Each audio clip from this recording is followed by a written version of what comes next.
I knew the Iliad from when I was a student in Hamburg in Germany. I learned at school ancient Greek. I could write it and read it, so we read it. We were forced to read it, and I loved it. I think part of the reason I always loved the Iliad is Homer refuses to take sides. This is not the epic battle of good versus evil. This is not good guys versus bad guys. It's humans fighting humans, and you have sympathies with either side, and you see that there's good and bad on each side, and you really don't have a rooting interest. I mean, when Hector and Achilles finally fight, you're not, hopefully you're not jumping up and cheering when one of them goes down. Homer's stories, especially the Iliad, but also the Odyssey, is the mother of all stories. I mean, it all comes from there. And it is like sort of a tree, sort of a branch has come out from that one into, over 3,000 years into all literature. You sure you want to do this? I started this war. I started working on the movie. It was the first pitch I ever gave.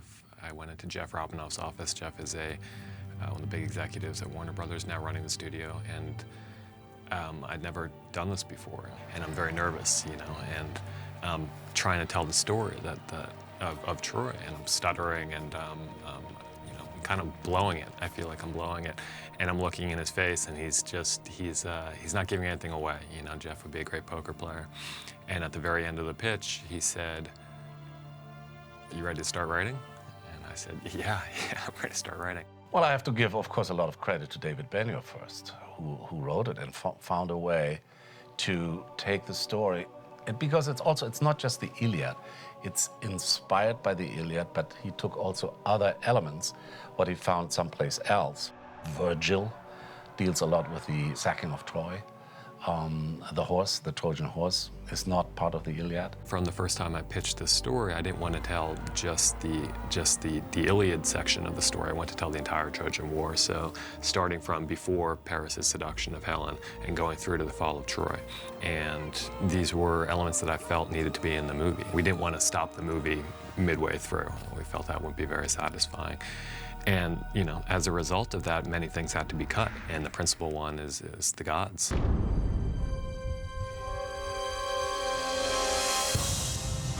In the Greek tradition, you get the level of the gods, who behave a bit like a sort of rather ill-tempered but superhuman family. They squabble and they bicker, they feast and they laugh together. But they have still awesome power over mankind. The gods in the Iliad are part of the story. They show up, they fight, they help out, they do this, they manipulate. Not in our story. The gods are there, the religion is there, everything is there, but it's only mentioned. It's not part of the film. I think it would be pretty ridiculous to show that. I cannot even imagine the gods showing up, how to dress a god, and would not work. I mean, the war lasts 10 years, and for Odysseus, he goes off to war, and it's 10 years in Troy, and then he's got a 10-year sail home to Penelope. So there was radical compression in the movie, and again, that was partly a decision. If there's ever a fork in the road between, taking the road to the left, which is keeping faith with the original text, or the road to the right is what's going to be better for the movie, I would always take the road to the right. The whole drama, the whole politics, the whole violence, the whole war, thousands and 10,000 of people going to war just because two people fall in love. That's something what's also very, very human. Speaking of my character, I think they made her just a little bit more likable, because I think in the original, she's very vain and very not a very sympathetic character, really, because she does all these horrible things for her own selfish reasons, and the war starts because of her love story. Helen of Sparta? Helen of Troy. His justification as a young boy is, how can I leave this beautiful woman in the hands of this animal? I think what's fascinating about her is also, and we deal with that in the film, is that she's a very sad person. She's not happy. She lives like a ghost in her marriage with Menelaus. She leads a very unhappy life, living in a golden cage. So I think when she meets Paris, it's like, life finally is starting, I'll walk right up to him and tell him you're mine.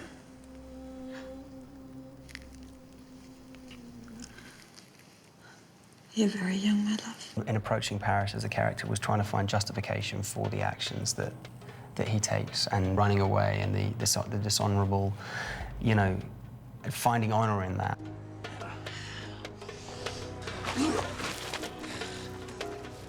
Is this what you left me for?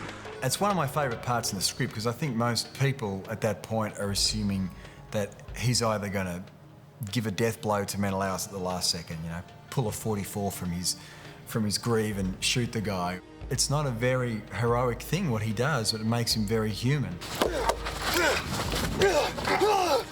I just had this mantra in my head while I was doing this scene: I want to live, I'm going to live, I want to live for love, I want to live to... Do you know what I mean? You couldn't really get much lower as a character. If I fall, tell Helen. Tell her. I will. Don't let Menelaus hurt her. If he...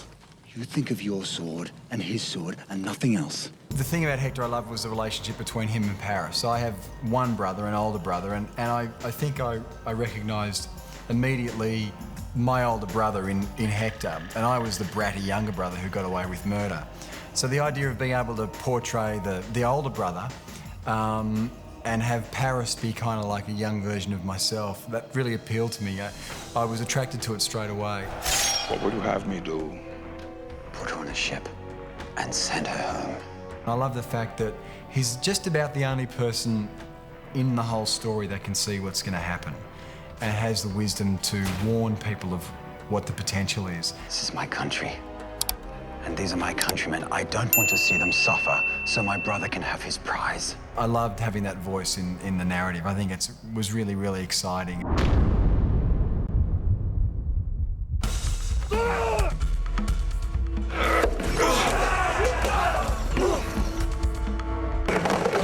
Wolfgang and I got on extremely well. At the very start of it, basically, I was in his office and he threw a copy of the Iliad at me. And he said, make sure you study that because the battles are actually very descriptive. One of the very real problems that the filmmakers had was reconstructing warfare and various sorts of action which have to be reconstructed from static evidence. So what we have are pictures, we have frescoes, we have pictures on vase paintings and in other media, but of course they don't move. So to reconstruct war and anything else that involves movement is a really very difficult thing. The main instruments of war were the spear and shield. Then the wealthy people had swords. And that was sort of it. They had as well, like mallets, for want of a better word, or really simple things like rocks attached to long sticks. But it was really as basic as that. They didn't have anything special. They used to throw rocks. They did not have any specialised formations. They had how Homer tells us the war was fought, but that's interesting too because what Homer's really interested in the Iliad are the sort of man-to-man, almost single combats. The battle is whirling around them, but what Homer focuses on is one Trojan versus one Greek, and they talk to each other, and they taunt each other, and then they fight with each other. And so even in Homer, we get very little picture of the overall sort of layout of the battlefield, the tactics and the shape and the formation of the two armies. You get this kill zone effect, and then their tactic, the Trojans would then charge, push the remaining sort of front ranks of the Greeks over their lying bodies of their comrades, and then charge them and push them further back.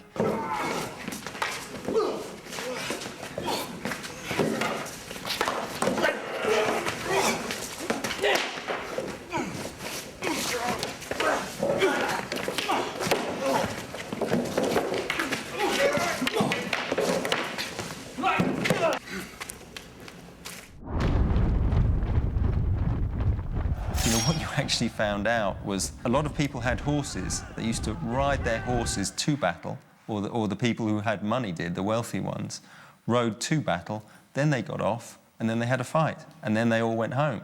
They never fight on horseback. They use the horses to send messages and to go ahead and see things, explorers and scouts and all that, but they didn't fight big time on horseback. The other aspect of Homeric fighting that's interesting is the use of horses and chariots. In fact, that's one of the things that scholars have discussed quite a lot, because you can, of course, in ancient warfare, use a chariot as a platform from which archers shoot. But in Homer, the chariots are used almost entirely as taxis to the battlefield. It surprised me how they could travel all those long distance, you know, with no saddle, with, you know, how they break their horses. They have no shoes, they had no bits. You get surprised how they made it. Obviously having to learn how to ride a horse very well without a saddle or stirrups.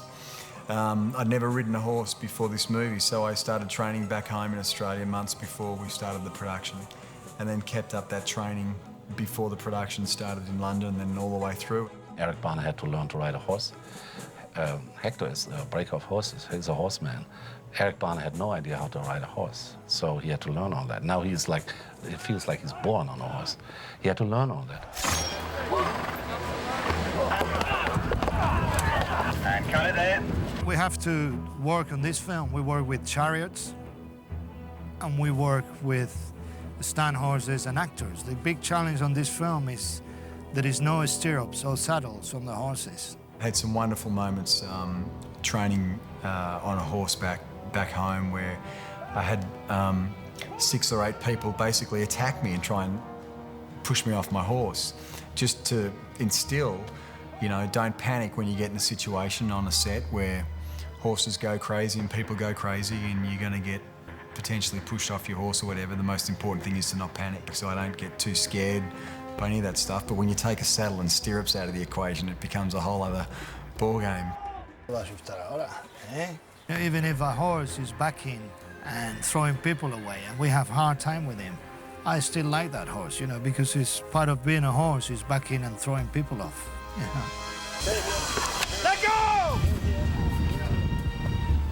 Those are the things that take a lot of work to make yourself safe and make yourself look like you do know what you're doing, but they're lifelong skills that hopefully I'll never lose.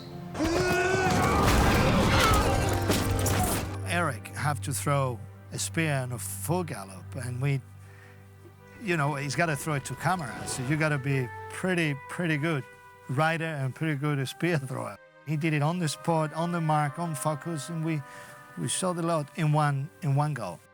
Get to ride my horse as much as I like, which is fantastic. And I've had some wonderful days on the set, some wonderful moments. It's one of the joys of working on a movie like this, you know. Orlando and I have had many moments galloping along the beach out of company hours on our stallions, and you just turn around to each other and say, you know, how good's it?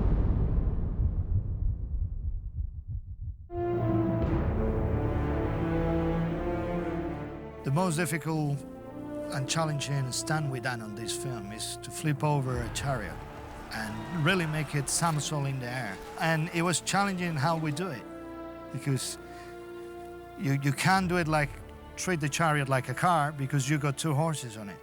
You can't put any explosive to make it flip over because you got horses on it and people.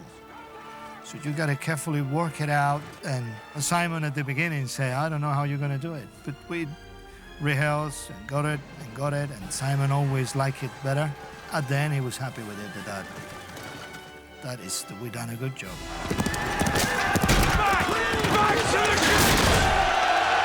It's a tragedy that is sort of as old as mankind. If you look around today, similar stories everywhere where you look. I feel like if there's one story that you're going to take and say this has to find a very wide audience, you know, what better story than the story of the Trojan War, which has been with us for thousands of years, in which, you know, every culture from that time forward has found a relevance to. I mean, it resonates. Warfare has changed so much, you know, so dramatically from the time of Homer, from the time of the eras before Homer, and yet, you know, we still read this and we still can find things to learn about warfare. And I think that's proven just by the fact that at West Point, the Iliad is taught to the young cadets. It's continually relevant. For Troy! Let it burn! Let Troy burn!